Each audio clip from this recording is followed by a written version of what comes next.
আবার এক শ্রেণীর মানুষ তারা সাহাবায়ে কিরামের মর্যাদাকে খাটো করে দেখছে। অথচ কোরআন যদি বুঝতে হয়, খুব খেয়াল করুন, কোরআন যদি বুঝতে হয় মুহাম্মদ সাল্লাল্লাহু আলাইহি ওয়াসাল্লামকে বুঝতে হবে। কোরআন বুঝতে হলে কারে বুঝতে হবে? মুহাম্মদ সাল্লাল্লাহু আলাইহি ওয়াসাল্লামকে বুঝতে হবে। আর মুহাম্মদ সাল্লাল্লাহু আলাইহি ওয়াসাল্লামের সুন্নাহকে যদি বুঝতে হয়, সাহাবায়ে কিরাম রিদওয়ানুল্লাহ তাআলা আলাইহিম তাদেরকে বুঝতে হবে।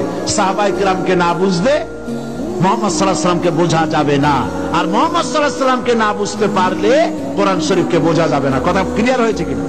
কথা বুঝে আসছে কিনা? সাহাবায়ে কিরামদের মর্যাদা এবং তাদের আদর্শ সম্পর্কে মিশকাত শরীফের একটি হাদিস এসেছে। ওয়ান আব্দুল্লাহ বিন মাসউদ ইবনে মাসউদ রাদিয়াল্লাহু তাআলা আনহু, মান কানা মাস্তান্নান ফালিয়াস্তান্না বিমান কাদ মাত।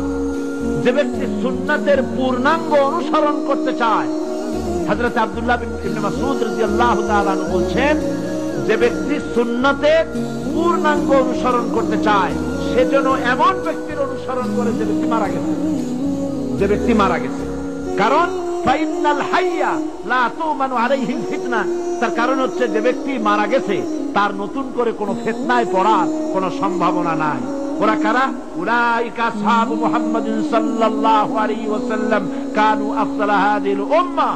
এরা হচ্ছে মুহাম্মদ সাল্লাল্লাহু আলাইহি ওয়াসাল্লামের সাহাবী। চিল্লায়া বলেন সুবহানাল্লাহ। তারা হচ্ছেন এই উম্মতের শ্রেষ্ঠ সন্তান। আজকে পৃথিবীতে আমাদের দেশে এক শ্রেণীর লোকেরা দাবি করে অমুকরা শ্রেষ্ঠ সন্তান, তমুকরা শ্রেষ্ঠ সন্তান। মিথ্যে কথা। এই পৃথিবীর শ্রেষ্ঠ সন্তান আল্লাহর নবীরা আর তার সাহাবায়ে কেরাম। হাদিস শরীফে এসেছে, আবাররাহা কুলুবান ওয়া আমাকাহা ইলমান ওয়া আকাল্লাহা তাকাল্লুফান। এই সাহাবায়ে কেরাম তারা অন্তরের দিক থেকে ছিলেন অত্যন্ত পবিত্রতম, কৃত্রিমতা বর্জিত এবং গভীর জ্ঞান সম্পন্ন। ইখতারাহুমুল্লাহু লিসুহবাতি নবিয়িহি ওয়া লিইকামাতি দীনিহি। আল্লাহ পাক তাদেরকে চয়েস করেছিলেন, তাদেরকে চুজ করেছিলেন, তাদেরকে বেছে নিয়েছিলেন। মুহাম্মদ সাল্লাল্লাহু আলাইহি ওয়াসাল্লামের সাহাবী হওয়ার মতো সম্মান আল্লাহ তাদেরকে দান করেছিলেন দ্বীন প্রতিষ্ঠার করার জন্য। এরপরে বলা হচ্ছে, ফারাফু লাহুম ফাদলাহুম واتبعوهم على آثارهم وتمسكوا بما استطعتم من أخلاقهم وسيرهم فإنهم على الهدى المستقيم। তাদের মর্যাদা সম্পর্কে তোমরা জ্ঞান লাভ করো, তাদের অনুসরণ করো, যতটা সম্ভব তাদের চরিত্র, তাদের আখলাকের অনুকরণ করার চেষ্টা করো, কারণ তারাই ছিল মহাসত্যের অনুসারী, হেদায়েতের উপরে প্রতিষ্ঠিত। বন্ধুগণ, সেই জন্য রাসূল করিম সাল্লাল্লাহু আলাইহি ওয়াসাল্লাম যা বলেছেন সেটি আমাদেরকে গ্রহণ করতে হবে। রাসূল যা আমাদেরকে বলেছেন তা গ্রহণ করতে হবে। রাসূল যা আমাদেরকে নিষেধ করেছেন তার থেকে ফিরে থাকতে হবে। এটাই হচ্ছে আপনাদের সামনে আজকে আমার আরজ, যে রাসূল করিম সাল্লাল্লাহু আলাইহি ওয়াসাল্লাম তার উপরে ঈমান আনার অর্থ হলো রাসূল করিম সাল্লাল্লাহু আলাইহি ওয়াসাল্লাম যা বলেছেন, যা করেছেন হুবহু জীবনের সকল ক্ষেত্রে তা পালন করতে হবে।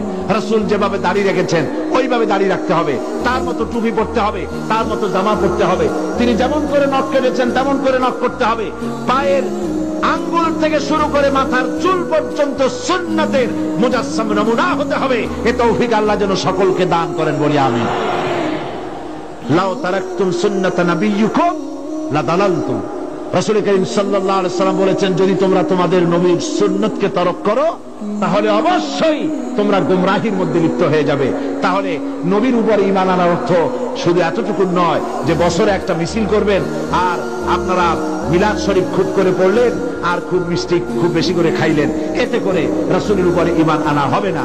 রাসূলের উপরে ঈমান আনতে হলে রাসূল করিম সাল্লাল্লাহু আলাইহি ওয়াসাল্লামের সবটা গ্রহণ করতে হবে, পায়ের নখ কাটা থেকে শুরু করে রাষ্ট্র পরিচালনা পর্যন্ত সবটা গ্রহণ। সুতরাং রাসূল করিম সাল্লাল্লাহু আলাইহি ওয়াসাল্লামের এই সুন্নাতকে, হুজুরের আদর্শকে, তার উপর ঈমান আনার অর্থই হলো তার উপরে জীবন গড়া। আল্লাহ পাক সে তৌফিক আমাদেরকে দান করুন।